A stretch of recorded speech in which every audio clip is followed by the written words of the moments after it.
Welcome to the Lara Jane Layton Show. This podcast is for you, the person who keeps putting others first. Your self-talk has held you back. You no longer need to take a second seat. Let's explore ways to overcome self-doubt. You can silence that inner bully voice and achieve your full potential. Here's your host, Lara Jane. Hi, listener. It's your host, Lara Jane, and I am so excited to introduce you to my new friend, Kirsten. She is a yoga instructor and is going to teach us how to turn up the volume of our intuition so that we can start living our best life. And I'm so excited to have Kirsten on. All of her bio, how to get a hold of her, and everything are in the show notes already for you. So we don't have to take up your drive time on getting all of Kirsten's history. So Kirsten, talk to me about intuition. I know sometimes I ignore it. Sometimes it's so much in your face, you can't. So how on those times can I start turning up the volume and start listening? Yeah, wonderful. And thank you, Lara Jane, for having me here. I'm excited to share with your audience here. The number one thing that I like to talk about with intuition is that it's really always there. It's just like you say, we need to turn the volume up. We need to listen in, and we really have all of those answers within us. So kind of a quick example for you is when, you are trying to make a big decision and you ask somebody else's opinion, or maybe it's not a big decision. Maybe it's, should I wear the blue dress or the red dress?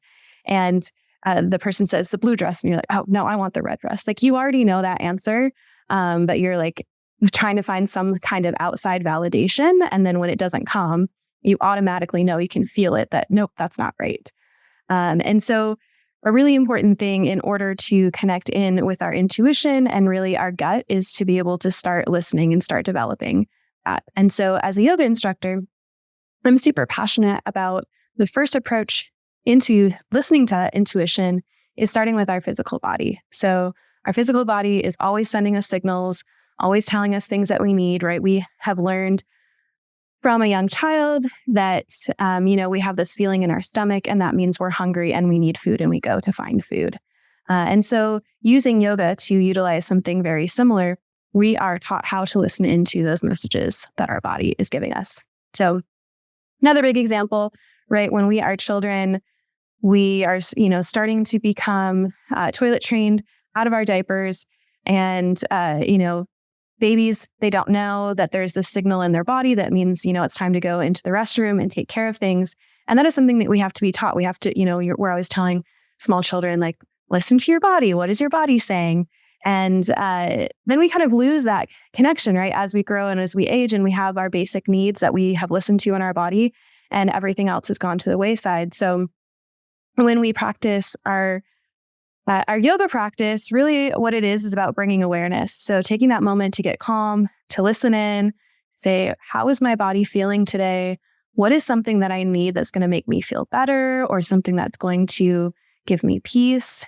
And so when we start to connect in with that physical, bringing that awareness to the physical, once we have developed that, then we can start getting deeper into what are the messages my heart's telling me, my mind telling me, and we can start listening to those stronger signals. But it really starts with really bringing that awareness.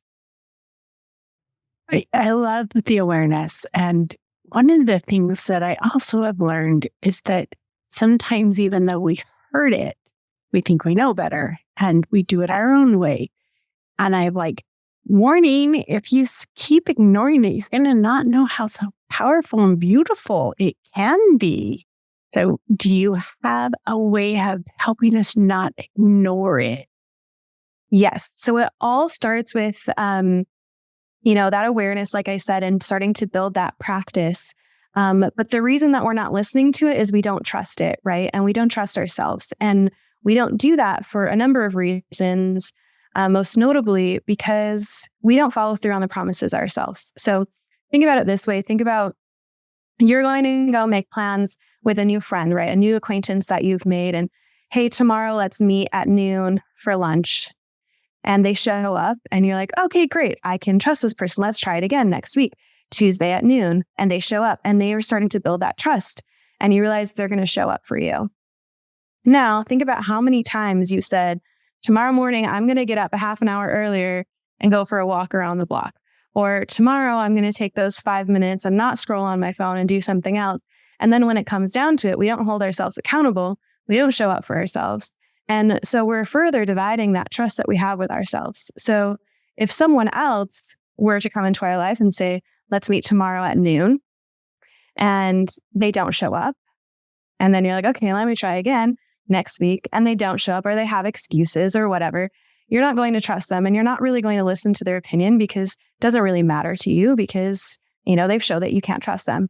And so how many times, pause and think and reflect. I think that journaling is a really important and easy tool to use for this, to stop and think about how many times we make ourselves these promises and we ask ourselves to trust ourselves, and then we don't follow through. And what that's really doing is pulling us further and further from our intuition, because we're hearing it, but we're not trusting it, because what reason would we have? Because we don't trust ourselves. That makes me think, and this is a new, not new concept overall, but a new concept in the niche that I try to do is being your own best friend. I've always thought about it in the way we talk to ourselves, but I forgot this amazing, super important part of showing up and following through. We would never do that to a best friend. If we changed our mind or we had something come in, we would let them know, but we leave ourselves, I said I was getting up, but I changed my mind. I'm going back to sleep. You're not there for us. So I love that. It's broadened my idea of ways of being your own best friend. And once we start taking our own self as a priority and we are that important, we do start naturally living our best life. And you have a thing about that being wild or being that authentic self. And I'm wondering, all of this intuition, it hits right back down to that. And so I'm wondering if you can talk to us a little bit about that too. Absolutely. So before we dive into that, let's get really clear on the definition of what wild is, right? So wild really just means our true authentic self, thinking about how we are naturally without, society's expectations, our family's expectations, as well as the own limits that society and other people put upon ourselves. It's just our true innate nature. I think that we are closest to our wild self when we are children, before we start learning these things. Wild is really going out into nature. It's not a dark, deep, scary, crazy witch lady. It's this thing that's inside all of us, and it's just really what's at our core. So if we were to really tap into that intuition, really connect in, it's what our true knowing is. It's our truest, deepest desires. And when we reclaim that for ourselves, when we re-listen to our intuition, it doesn't matter what other people think. It doesn't matter what they say about what we do, because we know it is true and it is pure, exactly how we are and exactly what our authentic self is. So that is what wild means to me. Just a little bit of background. My last name is Wild. It is Wild for a reason. I chose it for myself. I was previously married, and I had been in a codependent relationship and with an alcoholic, drug addict, and I had completely lost myself. I had no idea who I was anymore, and I didn't even realize I had done it because I had lost that trust with my gut, my intuition. If I would have listened to it, I would have never been in the relationship to start with, but I had kind of buried it down deep, right? And once my eyes were kind of opened, and yoga was a huge part of that for me personally, I was able to realize okay, this is not my true authentic self, and I want it to be. And so kind of reclaiming that wild for me, part of that process was when I was given the option to change my name back to my maiden name. I chose Wild instead, so I could always remind myself to really listen in and connect in with that wild. I love it. I put tattoos on my body to remind me of those things. Why not have it be your name? That is amazing. I love it. So it is really a tough change to go from a very codependent into being that wild. And yes, I think that the word wild can have that negative feeling inside of you if we're misusing it. Like when the kids are running around crazy, we go, oh, they're wild. No, they're being free. They're being authentic. They're having fun. But we associate that with kind of this crazy, I'm getting all hyped up. But if you think about it, the whales, the fish, the trees, none of them are hyped up and running around and being crazy.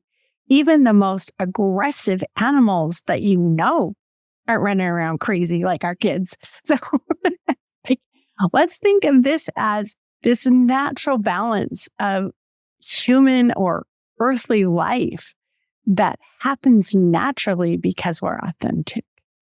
Yeah. And on that note of like crazy versus, gentle, I actually think the true, authentic, like wild is this just like deep undercurrent, right? No matter what's going on, it's just like this kind of steady flow within you that when you're connected in, it's actually very calm, very peaceful, despite, whatever energy is going on, despite that you're really excited for something, it's because it's connected back into this underlying current of your wild that's actually very peaceful and very calm and just very, as it is, just natural. Yeah, I love how words can make such a different feeling.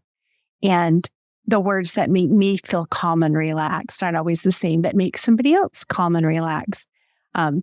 If you say the word love, to me, it's warm and gentle. To another person, it's demanding and controlling because of our experiences and our backgrounds. So, right, we're going to take a quick break from our sponsor and have a word from our sponsor. And then when we come back, I want to just experiment a little bit more with this, changing our philosophy and how we think of things for that more peaceful. If someone says wild, how do we kind of let that be that peaceful, calm, authentic? So take a break. Be right back. This podcast is sponsored by Lara Jane Coaching. You know you're ready to silence your inner bully voice? Let Lara Jane support you with coaching. To schedule an introduction call, go to larajanelayton.com. Kirsten, this is just such an exciting topic. I've loved the few things we've covered already, the pieces about listening to our intuition and how to feel those in our bodies and start making good choices, the how to be authentic and wild, and your own ability to be yourself without all the restrictions. But when we don't understand that next step, how do we get there? Right. Wonderful. Thank you. So yeah, that next step, like I mentioned earlier, we can't make any kind of change. We can't really get anywhere until we bring that awareness. We start becoming aware of what our natural patterns are, what our natural thoughts are, when we're listening in, when we're not. Then we can't do any of that, right? Until we get a regulated nervous system, we get into a space where we do have a natural method of breathing, natural just ease. And so in order to get into that space, my very best tip is to start journaling, start connecting in, bringing that awareness. The one tip that I really love to share is something called the PIES method, PIES. And it's just a moment of awareness to tap into what's going on. And by journaling it each day, maybe at the same time, maybe different, we can take notice of what's going on in our lives and how that's affecting our awareness. So what that looks like is each of those letters stands for something different. So P stands for physical. How do I feel in my physical body? And here we're just bringing awareness, no judgment. So how do we feel physically? It could be a sensation in our body. It could be our energy level. I is intellectual. So what's on your mind at that moment? Are you thinking about the past? Are you ruminating about something that already happened? Are your thoughts in the future? Are they on a to-do list? What's on your mind? E is emotional. So again, without judgment, what am I feeling? And then finally, S is spiritual. How am I feeling connected? For those of you who pertain to or subscribe to a religion, it could be something religious. If you don't, for me, it's all about my connection. And to simplify it even further, you can just make it about your breath. How is my breath? How am I feeling connected to my breath? Our breath is our life force, right? It keeps us going all day long, even when we don't notice it. So how is your breath? And so journaling these each day, whether it's in the morning, in the evening, and then being able to take a look back and going, okay, what's going on in my life and how are these things affecting each other? So I'm feeling in my physical body, I notice my back is like really hurting. I notice that my mind is on, one particular worry that I have about, my kid doing this at school. Emotionally, I'm feeling like frustrated and anxious. And spiritually, I haven't noticed my breath all day. How are those all relating? And then you can start to realize and understand the patterns. Again, just bringing that simple awareness, not being able to make any kind of change until we're aware. There's nothing that we can do to change anything in this world until we bring that awareness and start noticing what's going on. I love that. I know that's kind of that mindful idea and technique, or that being present. And it's really totally embracing the now without thinking about the past and thinking about the future and all the other things. But right now, how do I feel? Right now, what is my physical body telling me? Is it telling me I need a break? Is it telling me I need to get up and move? What is it like doing? And then intellectually, how am I thinking? What am I, what are those thoughts that are going through my body? And, I love the emotional part, because where is this pulling my energy level? Because I look at a lot of our emotions as just a different level in our energy of, I'm happy, I've got this high vibrational energy going on, or I'm really frustrated and sad and I have this lower, and it's all good. It's just a different energy level. So adding that to your thought process of how am I emotionally and what does that feel like? And then spiritually, and I love how you kind of call that the breath, because I love the breath. And without we just do it. It keeps us alive. But when you actually tune into it and do a few controlled breaths, it totally changes your whole.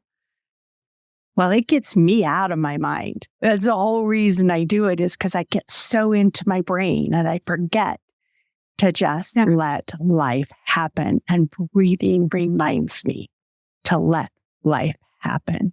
So I love this pie. I'm going to now say I can have pie every day when it's not up my calorie count. And it's gonna do wonders for you rather than make you feel sluggish, right? No, it's beautiful. I have not heard it before. So thank you for sharing that with us. Yeah, you're so very welcome. And when you sit down to do your journaling every day, I love journaling. To me, it's meditation. And I know some people don't put it in that category, but most meditators do. Yeah. And if you add this pie thing behind it, it is even more obvious that it is a meditation, because the whole reason to meditate is to be in the now, to be here.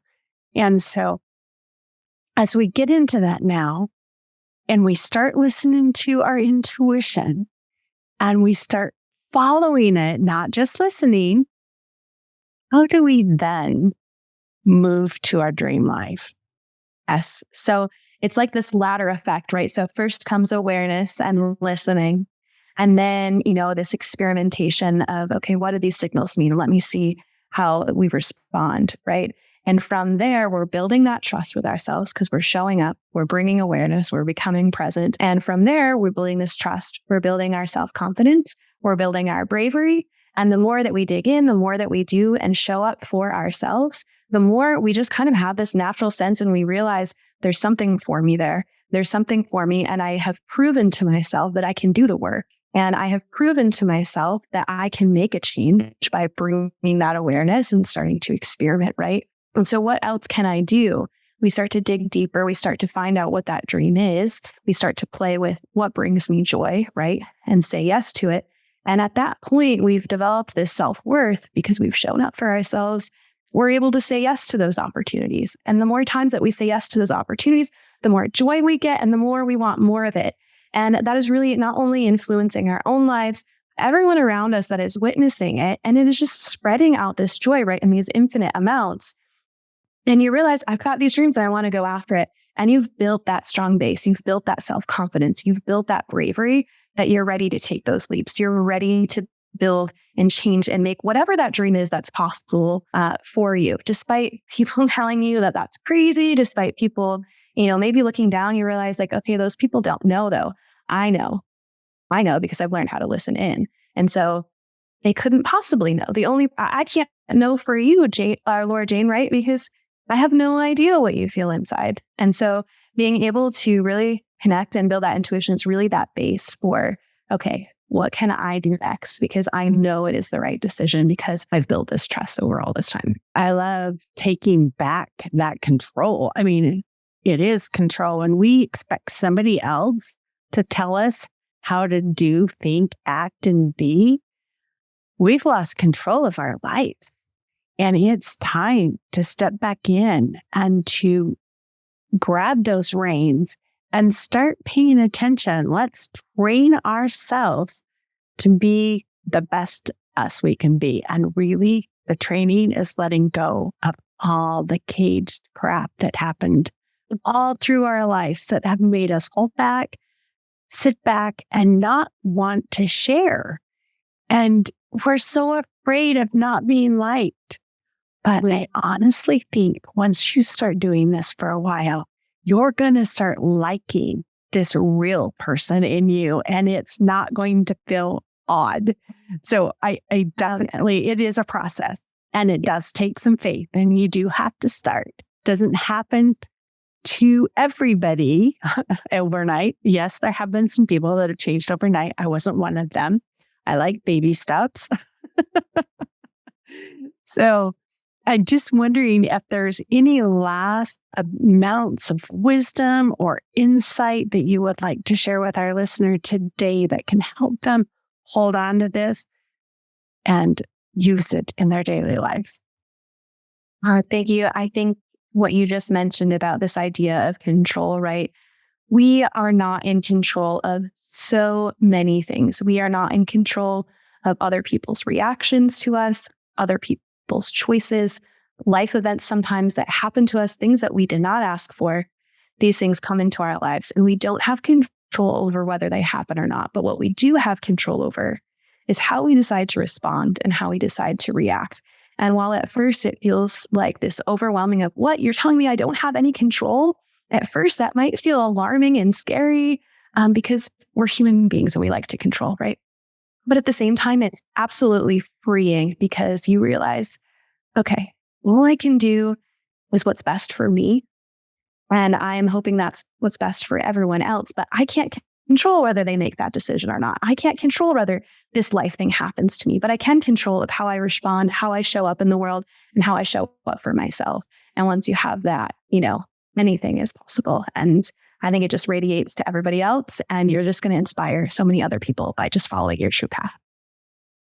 And as you become your own self, it inspires others to be okay with being them.